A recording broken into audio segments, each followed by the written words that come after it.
I should have never really singled anybody out. That was a mistake, and I really apologize for that part of it.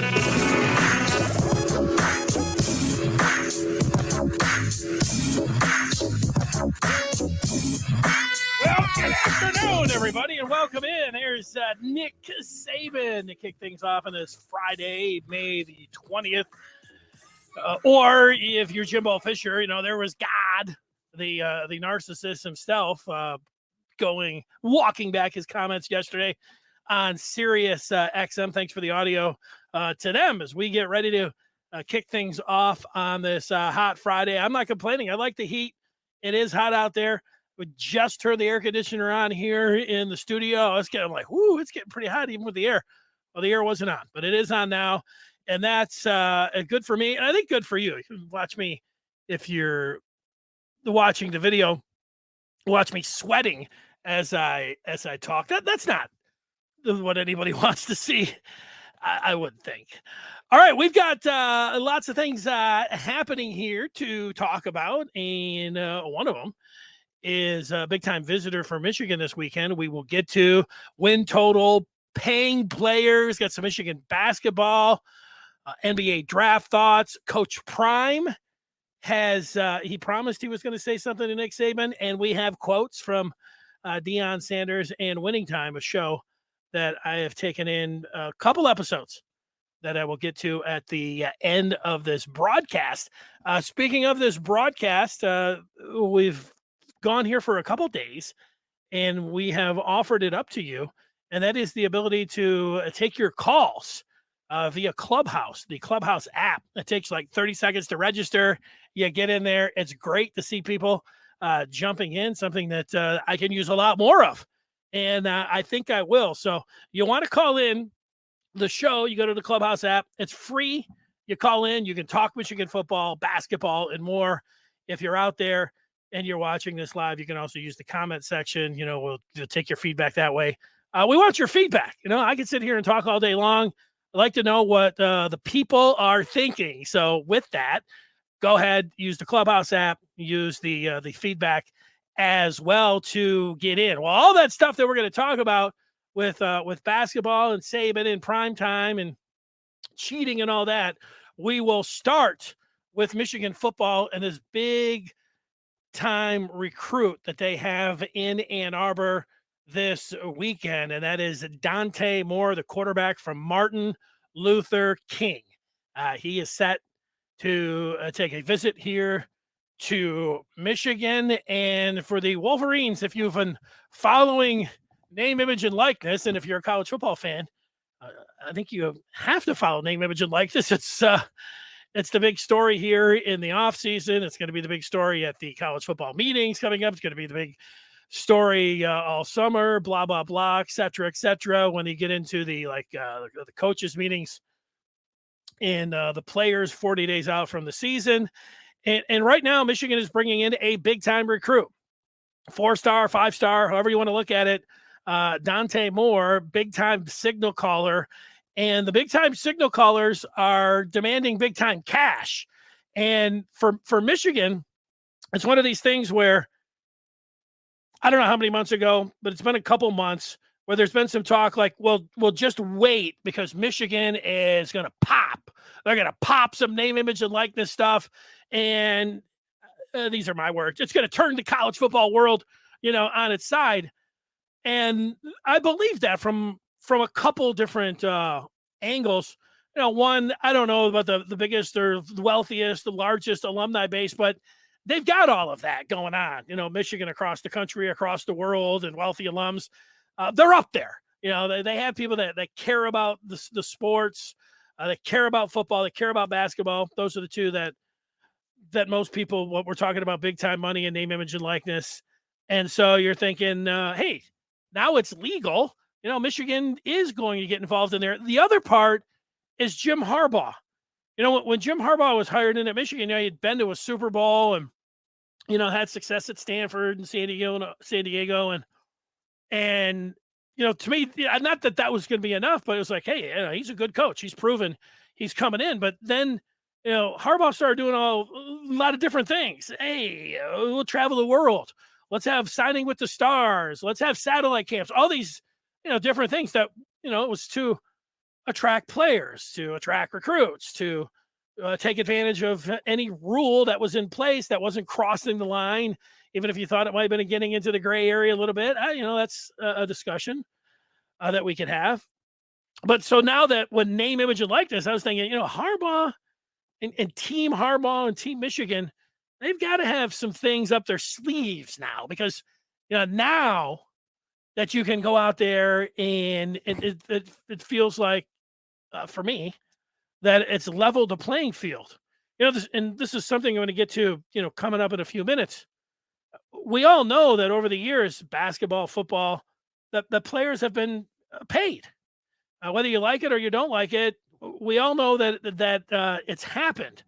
And, basketball, after when they went through the de facto probation and Ed Martin, et cetera, and, Tommy Amaker came along, even Brian Ellerby. I don't think the Michigan basketball team has paid players in years. And we'll get to football. It's been the hill that they've died on. They have, in the Big Ten, most of the teams, I think, in the Big Ten, maybe with the exception of one or two, maybe just one, I think they've played it.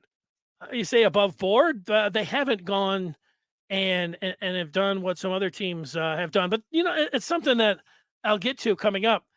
Thinking about the name, image, and likeness, if Michigan really is springing something, if they really do have a plan for this upcoming year to be competitive with Texas A&M, with Alabama, with other schools in the SEC, with Ohio State, with Notre Dame, this is the weekend that, and if you're somebody that works in sales, maybe you've thought about how you present Dante Moore.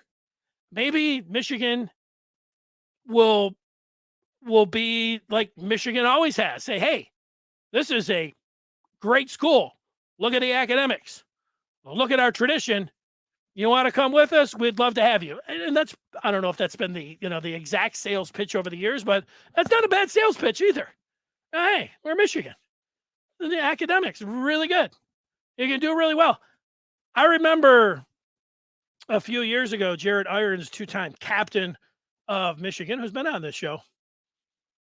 I remember Jared telling me a story when he was recruited out of the Woodlands in Texas. Cam Cameron was the Michigan coach, and Cam left and left a card on the Irons table. And then later on, he called Jared. He said, hey, Jared, did you look at that card? And Jared told the story. He said, yeah, I looked at that number. And Cam said, hey, that's the number that Michigan graduates can expect to make over the next 5 or 10 years. And, that was really big deal, for Irons. And I don't know what that number was, but it impressed Jared Irons enough to come from Texas and come from Texas and go to Michigan. Now, when you have the name, image, and likeness, what's the number? You say, well, wait, you can't write down a number. And you probably can't. That's like if you said, hey, here's $2 million, to Dante Moore, that would be promising him money to commit and then sign with Michigan. And that's what you can't do. It's not pay for play. But you sales folks out there, is Michigan going to present everything that's been going on with name, image, and likeness? And at some point, are they going to say to Team Moore, maybe he'll be just by himself. Maybe they'll just say to Dante, hey, Dante, you could make $2 million, if you came here to Michigan. That doesn't sound like what I'm saying. They're not promising him $2 million. They're saying, hey, you could make. They might say it's more than that. Hey, Dante, you could make $5 million. That's not promising him money to come in here. It's a very, just a couple words. Is Michigan ready to spring their NIL package on Dante Moore this weekend? Because all of that other stuff, the academics, it is great. And the tradition, it's unmatched. But there's this thing now that, what is going on with the name, image, and likeness? And, there's been some talk, well, just wait here this summer. Michigan's going to present something that's going to knock everybody's socks off. They've got to do it now. If they want to get involved in recruiting and have a top 10, maybe top 5 class, they have to unleash the NIL bag now. Now you're saying, well, they can't make any promises. Could they go to Dante Moore instead of saying, if let's say if you're watching this camera, and if you're just watching, or I'm sorry, listening via one of the other pods or apps or anything else, I'm going to look right into the camera and I'm going to act like the camera is Dante Moore. Hey, Dante, you could make up to $2 million. I'm winking at the camera. Maybe you don't have to be that exaggerated with your wink. Maybe it could just be like this. I'm Jim Harbaugh. I'm sitting across from Dante Moore. Hey, Dante, you can make up to $2 million here at Michigan. Dante's like, you need some eye drops or something there, coach? You seem like you got a little twitch there or something going on. No, I'm all set. I don't know how it goes. But the thing is it's a very, before having a briefcase of cash and sliding it over like that seems like, I've watched enough movies. You have too. Like, you got a bag and you're handing over cash, it's all under the table. And this is a little different. Hey, you can make $2 million at Michigan. And our academics are right up there. The facilities are awesome. The tradition is unmatched. Let's go. Let's do it. Let's go, Dante. What do you think he's thinking about all of that? Your feedback available that we take your calls as well. We'll get to some basketball. I want to get to some cheating in college football as well. I got a movie review for you too. So we got lots to get to. Before we go any further, let me tell you about our new sponsor here at the Maize and Blue Review. And support for the Maize and Blue Review is brought to you by Manscaped, who is the best in men's below-the-waist grooming. Their products are precision-engineered tools for your family jewels. Manscaped's Performance Package, the ultimate men's hygiene bundle. Join me and over 4 million men worldwide who trust Manscaped with this exclusive offer for you.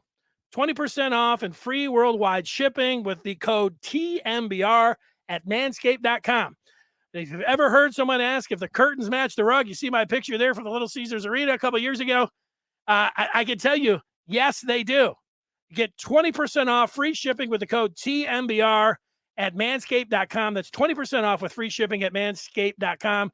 Use the code TMBR. Unlock your confidence and always use the right tools for the job at manscaped.com.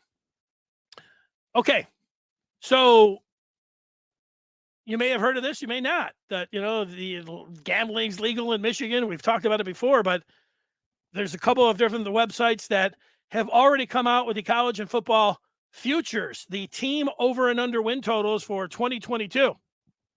And it is 9.5 for the Wolverines.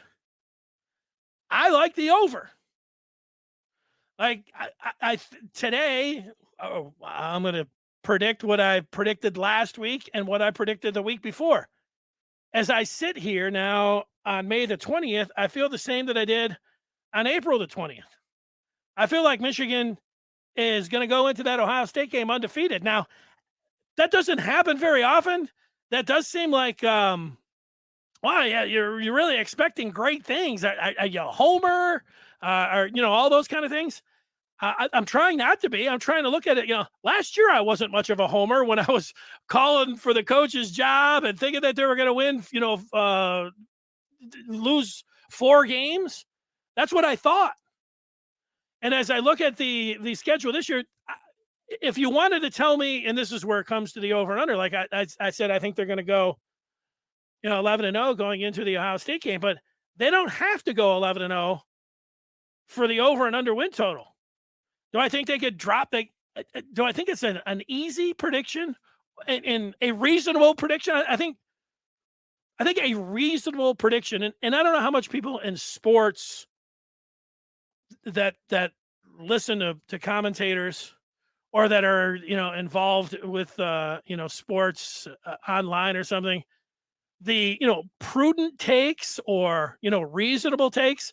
I don't know how far that gets everybody, but it's very reasonable to say that, Michigan could lose at Iowa their first game on October the 10th. I could see that. And then lose to Ohio State and go 10-2. I could see that. That makes them go over. So I feel pretty good about that. Do with it what you will. And I think last year that Michigan deserved. I just told you what I was talking about with the Wolverines. Misery. You can't get it done against Ohio State. Coach can't pick a quarterback. I thought all of that scrutiny was well-deserved in the hot seat talk. Of course. I mean, that was my narrative, or that was my approach last year, telling it like it was. But this year, I think they deserve the glow as well. That's not just based on breaking through last year. I'm looking at the schedule. I'm looking at how it sets up at home and on the road. I'm looking at the returning talent. I like it. I think 10-2 is reasonable. I think my selection of 11-0, which doesn't happen very often, I think it is in play for the Wolverines. Now, I get back to the cheating aspect of things. And, I just said that you might think that I'm a homer or call me out as, waving the maize and blue pom-poms or anything else. Just wait for this particular segment. I have up on the screen, the college football championship game, since they went to the college football playoff 8 years ago. There have been 8 of these. Michigan made the college football playoff, as you know, last year for the first time. They got beat by Georgia. There have been only 6 teams that have played in the national championship game.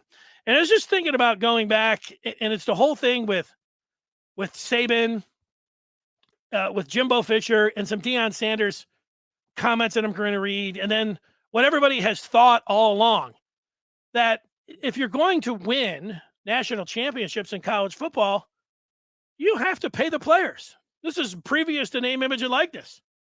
These teams are paying the players. Now, I say this not to be like, well, Michigan's not paying everybody and everybody else is dirty and Michigan's not. Although it's going to sound a little bit like that. I'm just going to be as honest as I can about this. And the honest part is that certainly 10 years ago, they've only been doing this for 8. So I would just say with the college football playoffs, paying the players, most of college football fans don't care. For the last 10 years, people have been talking about they deserve to be paid. And there was no stigma in paying them. I think, I'm sure there are some alums that are like, I don't like it. And yet they go to the college football championship, they go to the college football playoffs, and then they're like, you know what? Sure, it's against the rules, but they deserve it. And that's what's been going on. And I think a lot of those SEC fans and SEC teams feel very vindicated with the Supreme Court's decision of 9-0 last year, where the NCAA was like, whoa, that's got to smack down. And they can all sit back and say, yeah, what we were doing all along is what we knew was fair. I'm sure these teams can rationalize it, any way they want. But, Michigan did, and it's been their hill. They've done some, some other things that you would put in like loopholes and push the envelope, or have been like some other teams in some dicey situations. But I do think when it comes to paying players and paying recruits, they pay to play, I don't think Michigan has been involved in that. If you look at the list that I put up of the college football teams in the national championship game since 2014, the 6 teams there: Ohio State, Oregon, Alabama, Clemson, Georgia, LSU. Those are the 6. I suspect, now say this is me, I'm not giving you the evidence. I'm just telling you my opinion. I suspect that all of those teams that I've just listed have paid a player or 2 or more money to go to their school. Ohio State, Oregon, Alabama, Clemson, Georgia, and LSU. And I don't think that the vast majority of their fans care. I don't think college football fans care. I think they say, you sound like, you're crying about it, and you could pay them now. So why are we even looking back? Get up with the times. And if you're just going back 8 years, I went and put the entire list of national champions, and I'm not going to go through the last 100 years. But as I go through the list, stop me when you think that there's a team that did not pay players previous to this year, talking about name, image, and likeness. And I'm talking about giving recruits. Georgia, there was, a story out within the last year about how the car dealership and how they worked with the Georgia, Alabama, cars, cash, LSU. You want to make a case that they're not? Clemson? I'm not making that case. I think they all. And again, to me, it's not something you care, but time and time again, college football fans don't care that their teams are paying the players. And in fact, it's not really it's not Nick Saban, it's not Dabo Sweeney, it's been boosters. And they've been like, well, what do we care if a booster is sliding a kid? They deserve it anyways. Hey, it's against the rules. There are things that are against the rules that are accepted. I don't know if they're good analogies. Is speeding a good analogy? Like, I only drive 2, 3, 4 miles per hour over the speed limit, but there's a lot of people that pass me. I don't really look down on them. I think it's dangerous if they're blowing past me 90 or 100. Yeah, I think that's dangerous. But, for the most part, if I'm going 73 and somebody, is wanting to push 80 and they go flying, I don't think I look down my nose at them like, oh my God. It's accepted. It's illegal. It's against the rules. But, does it compare? And sometimes when I'm traveling, I went to Florida 2 years ago, drove down to Florida to pick up my mom. At one point I was driving and everybody was passing me. It was zipping past, and I was going 75 and I'm like, why don't I join them? I picked it up to 80 miles an hour and I was right there with everybody else and nobody was passing me and I was right up with the group. Maybe that one works. It reminds me a little bit of marijuana. 10 years ago, there were a lot of people that were smoking marijuana, and now most people were like, yeah, it's illegal, but it's probably better to do than drinking. And yeah, it's illegal. You can go to jail. But most people were like, hey, it's not that big of a deal. And now it's legal. And there are still people that it does have a stigma. And that, people will look down their nose at it. And that feels a little bit like name, image, and likeness. Now, you might think that's a reach as well. But do I think Auburn? Let's go 2013. That was Jameis Winston's team at Florida State. Jim, I think that Florida State was paying recruits. That's my guess. Auburn was that Cam Newton's team? Yeah, for sure. Let's just keep Texas. Southern Cal, that was Pete Carroll's teams. They were definitely. That's Reggie Bush and company, right? They gave Reggie Bush. Some of these we know. Maurice Claret and the sweater vest for sure. Did Oklahoma? Yeah. Again, we went to Florida State, Tennessee for sure. So we go all the way back to Michigan. Like I said before, I don't think Michigan paid. This is the hill that they have died on. Does it make me sound like a homer to go through all of these teams? I don't think Michigan paid, but I do think Tennessee did, Florida State, Oklahoma, LSU, Florida. I think they all have. So if you want to win a national championship in college football, you have to pay your players. This is previous to name, image, and likeness. But again, time and time, nobody cares. Everybody knew the players were getting paid.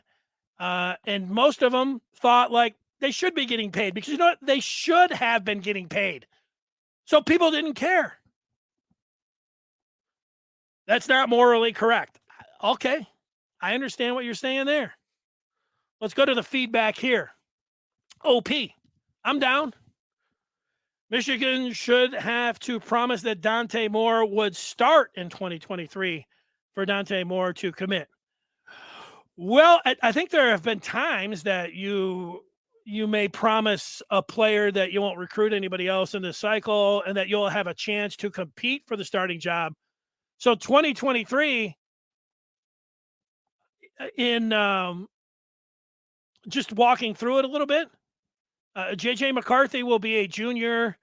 Cade McNamara is still eligible to come back as well. I'm not promising Dante Moore this weekend, OP, that that he's going to start.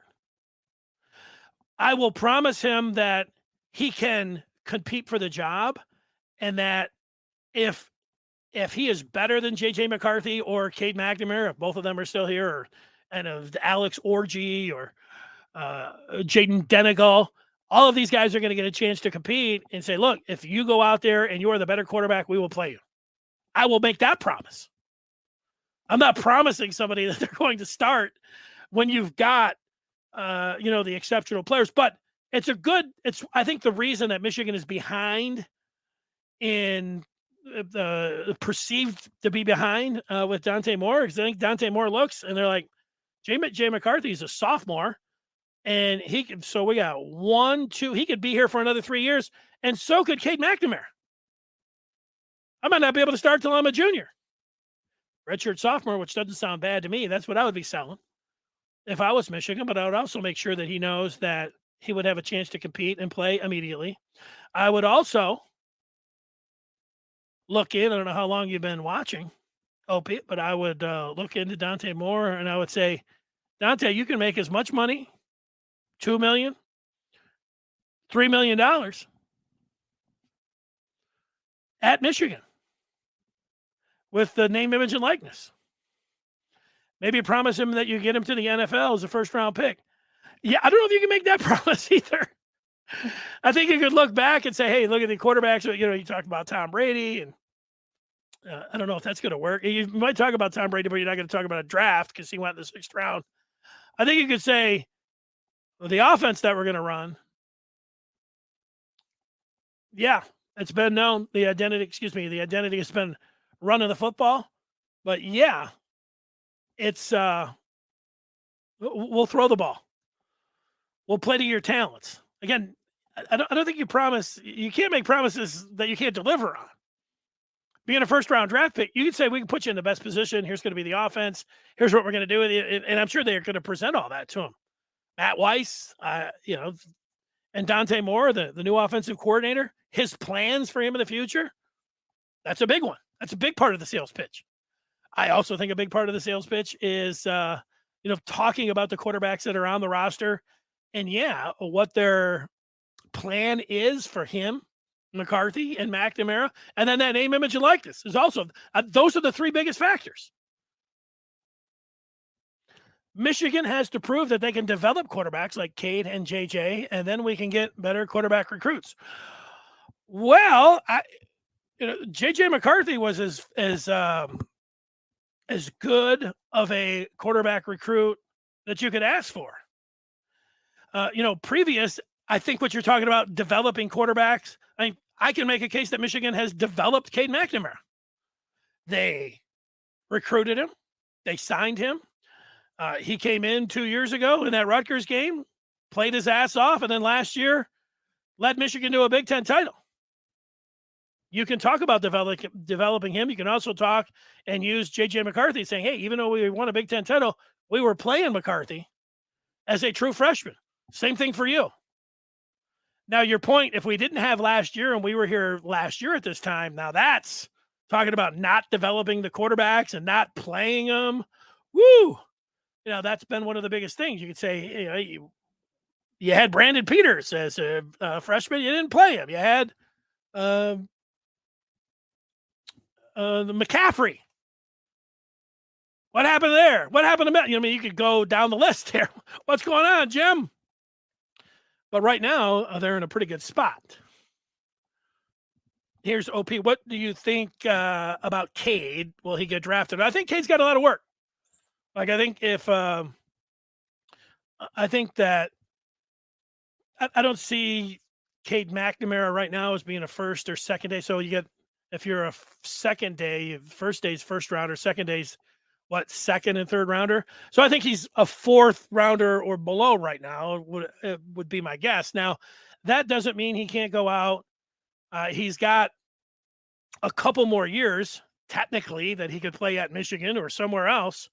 If he goes out there and continues to demonstrate a feel for the game that looks like he has and continues to win and shows that he can, make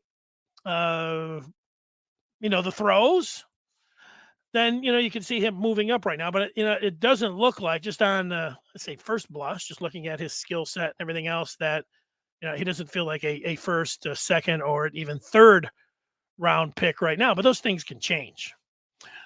Okay. What we're changing to here, we appreciate the feedback. And don't forget, always, you can go to Clubhouse and you can call in and talk Michigan football, basketball, whatever else that you want to talk about. What are we talking about right here? Well, we've got Deion Sanders. So you heard Nick Saban. He was on Sirius yesterday walking back his comments. Here was another one from Nick. So, I really didn't mean to single anybody out. I apologize for that. But, it's the whole system. And is this a sustainable system? There he is, Nick Saban, yesterday walking it back. Well, he did single out. He singled out Deion, and he singled out Jimbo Fisher. And speaking of Deion, blow these quotes up so I can read them a little bit off the screen.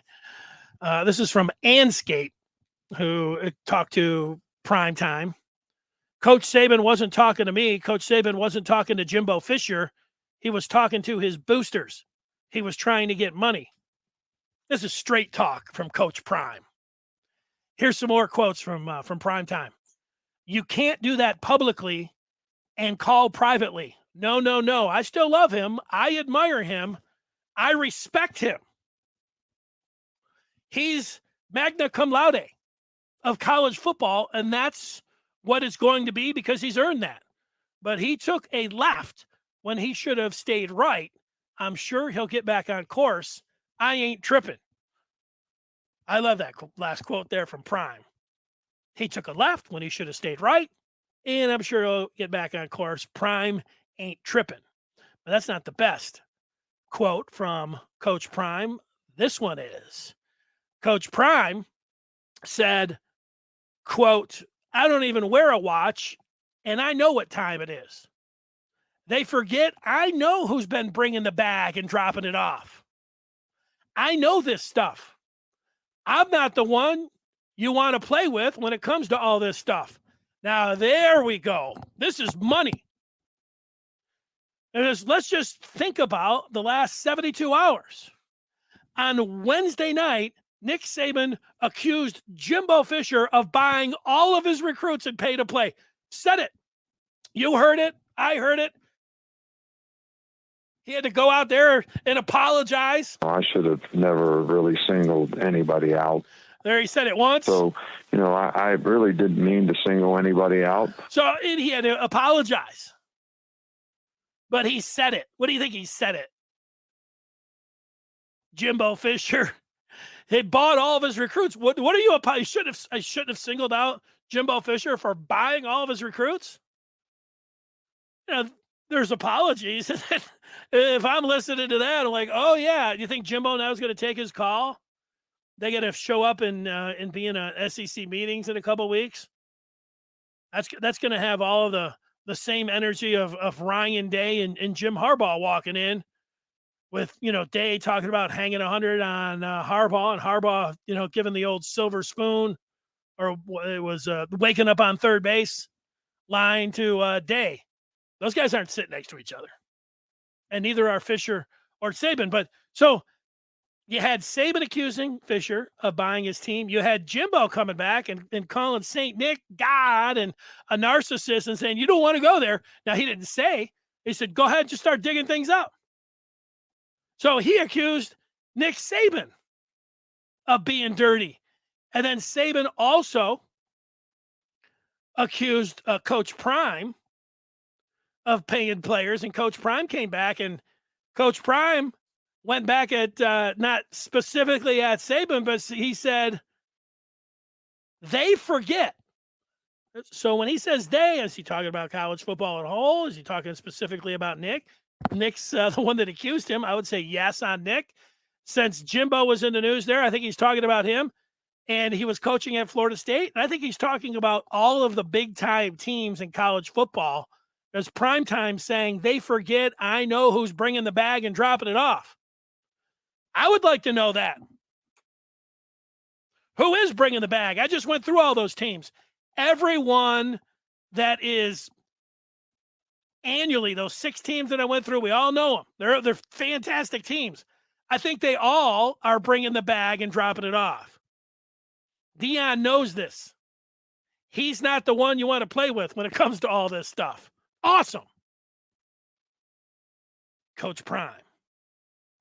Good stuff. All right, let's get to the NBA draft. Caleb Houstan and Moussa Diabate, they have to, June the 1st. Diabate's playing in the combine games and, went through all the measurements and everything else. Caleb Houstan was elected not to go, which had some saying that they thought he had a promise to go in the first round. I'm sifting through all of that, and I know there's a lot of those NBA guys got a lot of different sources and everything else. I don't think that there's an NBA team that's promising Caleb Houstan to be taken in the first round. I think a chance that Caleb Houstan gets picked in the first round is 5%.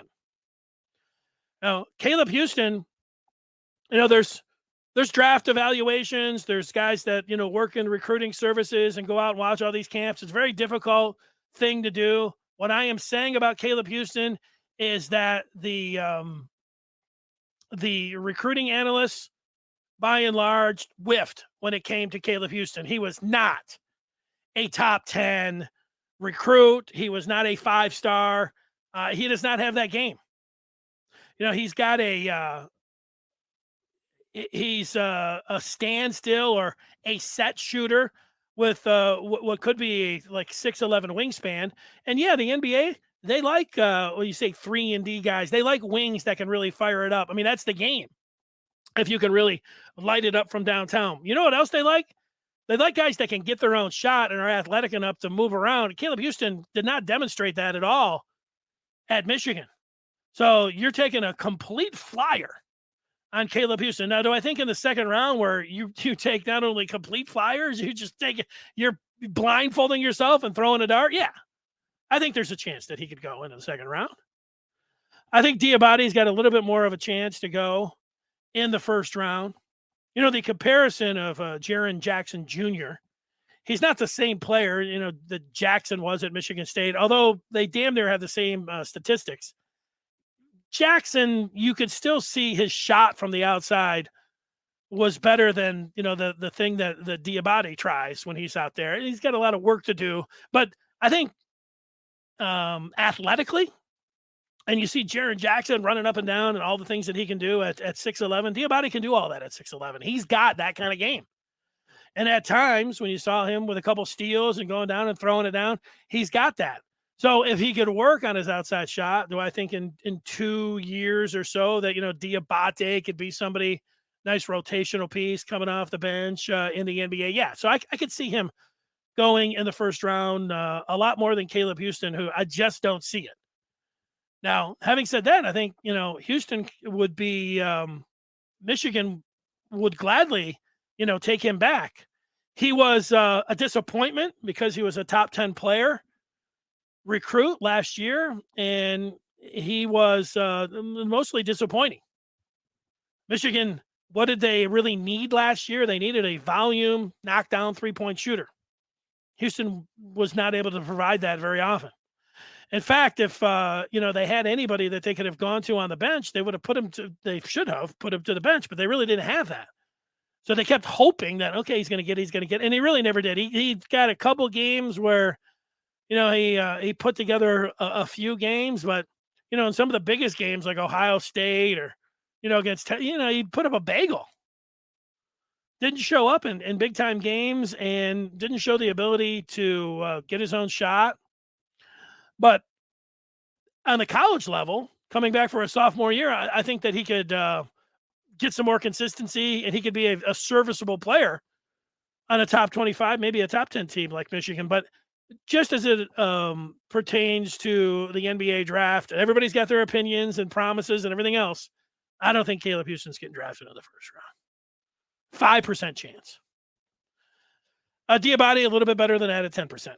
Those are my thoughts on the Wolverines and what's going to happen with them if they stay in the draft. As an aside, thinking about name, image, and likeness and agents and how things work, I think that players like Houstan and Diabate, if they don't get drafted at all, they should be able to come back to Michigan. Or any player that goes into the draft and doesn't get selected in the first or second round should have the choice to be able to go back to their university if the university would want them. Now, would that cause a whole hell of a lot of players putting their name in there? There would be more. Would it be more difficult on the coaches who are looking to the transfer portal and they wouldn't know what their team is going to do till now? What's the draft around, 3 weeks, 3-4 weeks, about a month from now? You'd have to, be getting into late June, early July before you could be rounding out your team and hitting the transfer portal. Yeah, that would make it more difficult on them, no doubt. But the tricky part is because you could say, well, all the players would just go. Not necessarily. You don't want to get picked in the second round. You go in the first round, yeah, but it's not like you can't have the rule where you get picked in the second round, you want to go back. No, you'd have to stay at that point, unless they wanted to go to the hockey and baseball rules where you can get drafted and then go back. Now, that's a conversation for another time. That I think that you could talk me into that basketball and maybe even football should go that route of letting these players get drafted right away. And then, teams would have their rights for 3 years. Oh yeah. That could help out college basketball. Guys returning, guys can get paid, help the NBA out with a farm system. The more I talk about it, the more I like the idea. Let's go. Let's do that. What do you think? All right. I thought this was only going to be a half-hour show. I'm staying here a lot longer. Let me get to a couple more things here. The last one is I have seen this. I've heard people talk about it. I've looked at the reviews, and yet I did not go to Winning Time on HBO to watch the rise of the Lakers dynasty. I'm not a Lakers fan. Truth is, I started watching the NBA at 9 years old in 1980. I liked the Philadelphia 76ers. And I watched that Eastern Conference final between the Sixers and Celtics. I had a wood floor in my room, and I put 2 Kentucky Fried Chicken boxes on either side of the wall. And on the wood floor, I had the Sixers and I had the Celtics, on my own parquet. I did not like the Lakers. I think that had something to do with this whole thing with Winning Time. It's like, I know the story. Why would I want to watch it?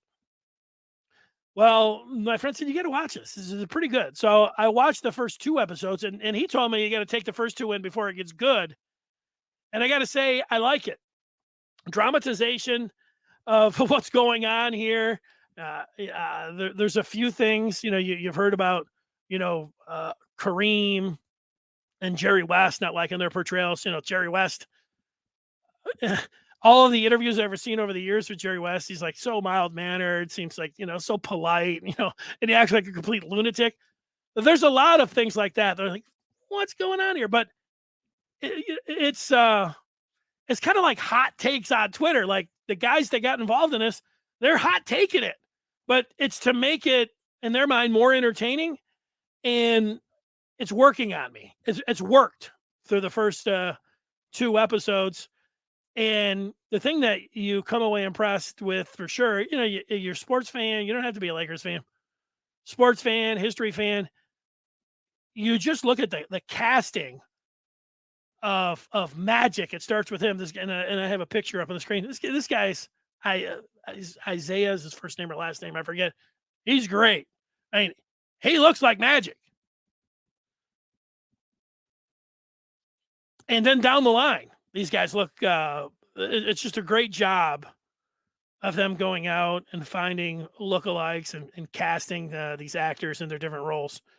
So for that, it's been pretty fabulous. I'll give it, as far as a thumbs up, total thumbs up through 2. I won't go that way, but I'll go, 11? I'll go at the 10 on the clock. Like this would be, don't watch it. This would be like, probably don't watch it. This would be like, maybe watch it. I'm here. I'm up to 10. I think you should watch it. It's pretty cool. Now I'll watch the rest. I'll give you another and a further update We will be back here Monday. I want to remind everybody we're part of the Maize and Blue Review. We're here weekdays at 1 o'clock. We're a part of Rivals.com. We're talking about the latest in Michigan sports. Father's Day is coming up. A subscription to the Maize and Blue Review would be great for your dad or the Michigan fan in your life. Go to michigan.rivals.com. Also, don't forget to subscribe to the Maize and Blue on YouTube. Leave all the things that, all the stuff that people say. Leave a comment, leave a review, do all of that. You can follow us on Facebook, Twitter, IG, Instagram there, and TikTok. I run the TikTok. We're a fledgling TikTok site. Now we're a fledgling TikTok account since I've been in charge of it. There's 6 or 7. There's 2 really unique Michigan TikToks on there that nobody else in the world has, because they're taken from my cell phone at key points in Michigan history. So just for that, you should go check out the TikToks there and comment and say, hey, I watch your TikTok. Great job. Or, hey, why don't you get some 20-year-old girl to run your TikToks? all fair. But let's see. Okay. That will do it. Have a great weekend. What do I have planned for the weekend? I'm going to go hit some golf balls right now. I'm going to go test this heat. See what it's like. Go hit some golf balls. I'm going to watch the basketball and hockey over the weekend. Everybody have a great one. Thanks for watching, and we'll see you.